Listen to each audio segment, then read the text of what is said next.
ini bolu tape kedua. Karena yang pertama itu terlalu lembut, jadi aku tambahin lagi tepungnya. Dan walaupun aku udah tambahin lagi tepungnya, ini masih tetap aja lembut. Jadi aku tunggu dia bener-bener sampai dingin banget, baru dipotongnya tuh hasilnya bagus. Resep ini rekomen banget buat kalian yang suka bolu tape, yang tapenya tuh bener-bener berasa. Teksturnya tuh bener-bener lembut dan lembab. Ini bener-bener rekomen banget. Untuk resep lengkapnya kalian bisa klik di bawah judul, sudah aku tulis lengkap, jadi tinggal di screenshot aja ya. Pertama tentu aja nih siapkan tapenya dihaluskan seperti ini. Kalau sudah, ini disisihkan dulu.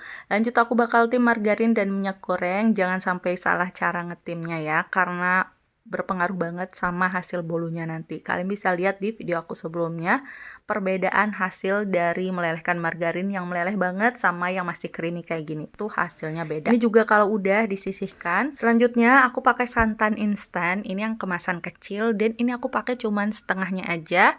Dan aku campur dengan air. Untuk airnya 3 sendok makan aja. Aduk-aduk, kalau udah ini juga disisihkan.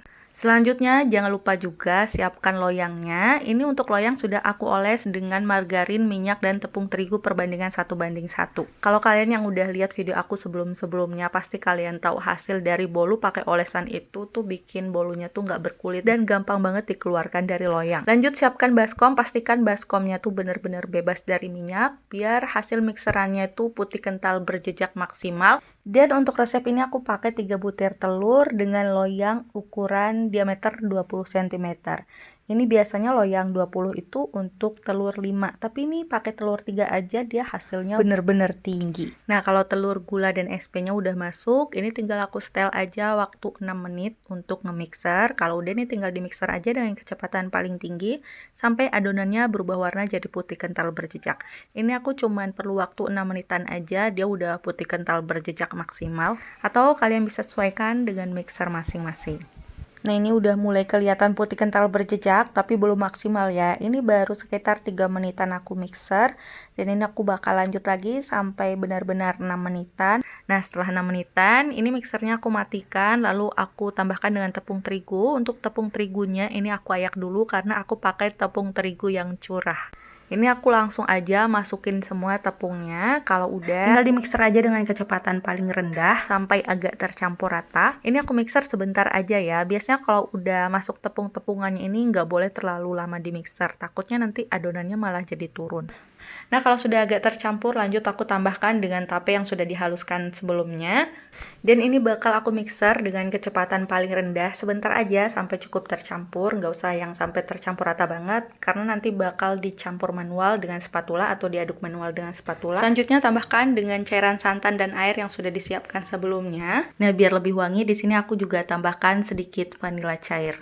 Kemudian tambahkan juga dengan lelehan minyak goreng dan margarin yang sudah ditim sebelumnya. Ini sudah dalam keadaan tidak terlalu panas. Lalu tinggal diaduk aja sampai semua bahan benar-benar tercampur. Nah, aku aduknya pakai spatula ya. Jangan lupa pakai teknik aduk balik biar udaranya tuh nggak banyak keluar. Jadi adonannya tuh tetap kental berjejak maksimal. Ini tuh yang bikin bolunya nanti bakal jadi tinggi. Nah, kalau adonannya tuh benar-benar tercampur rata, tidak ada endapan cairan apapun di bawah, itu langsung tuang aja semua adonan ke dalam loyang yang sudah disiapkan. Kemudian tinggal dioret-oret pakai sumpit atau tusuk sate biar permukaannya rata dan pori-pori dari bolunya tuh jadi lebih bagus. Untuk toppingannya di sini aku kasih almond slice. Kalau kalian mau pakai keju juga boleh atau keduanya juga boleh. Ini tips receh yang bermanfaat banget. Kalian bisa kasih gulungan kertas roti di bagian tengahnya kalau misal takut adonannya tuh bakal meluber ke dalam. Nah, kalau udah ini tinggal dimasukkan aja ke dalam oven. Sebelumnya ovennya sudah aku panaskan sekitar 5-10 menit sebelum adonan masuk. Ini aku oven selama 50-60 menit atau tergantung dari oven masing-masing. Dan ini bolu tapenya udah mateng. Kalian bisa lihat nih bagian tengahnya. Kalau aku nggak kasih kertas roti, pasti dia bakal meluber ke dalam. Karena ini emang hasil adonannya tuh kental berjejak, jadi adonannya tuh tinggi. Ini padahal cuma pakai 3 telur doang. Dan untuk loyang aku pakai diameter 20 cm. Dan kalau boleh jujur, ini aku ngos-ngosan banget karena ini diburu-buruin banget. Aku mau keluar tapi bolunya udah mateng dan harus cepet-cepet dikeluarin. Jadi ini bolunya langsung aku balik, gak pakai disisir pinggirannya. Jadi kalian bisa lihat di bagian tengahnya ini karena tadi adonannya itu terlalu full dan aku pakai kertas roti di tengahnya buat ngehadang bolunya tuh nggak ngeluber ke dalam, jadi dia kelihatan agak crack dikit ya. Maksudnya nggak terlalu mulus yang kayak yang luar.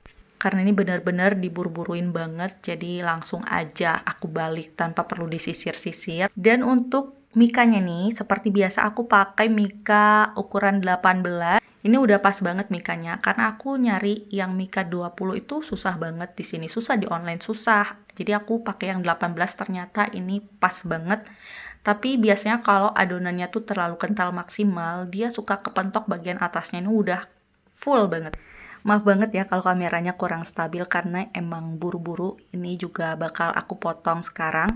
Kalau enggak, nanti nggak bisa liatin hasil dalamnya kayak gimana. Tapi untuk bolu tape ini, karena saking lembutnya, jadi memang harus nunggu bener-bener dingin baru dipotong, itu hasilnya jadi bagus, nggak ambiar ya. Karena ini saking lembutnya, dan ini panas banget, bener-bener panas banget tangan aku, sampai nggak kuat buat pegang potongan bolunya. Jadi aku pakai sarung tangan plastik. Ini saking panasnya, ini juga masih panas banget. Dan nanti kalau udah dingin, bolu tapenya nih nanti bakal lebih ngeset lagi. Jadi dia nggak bakal seambiar ini. Teksturnya masih tetap lembut, cuman kalau waktu dipotong pas dalam keadaan dingin, dia nggak gampang ambiar. Jadi kalian mesti banget cobain bolu tape pakai resep ini. Hasilnya lembut dan tinggi, buatnya gampang, bahannya mudah. Jadi jangan lupa buat dicoba.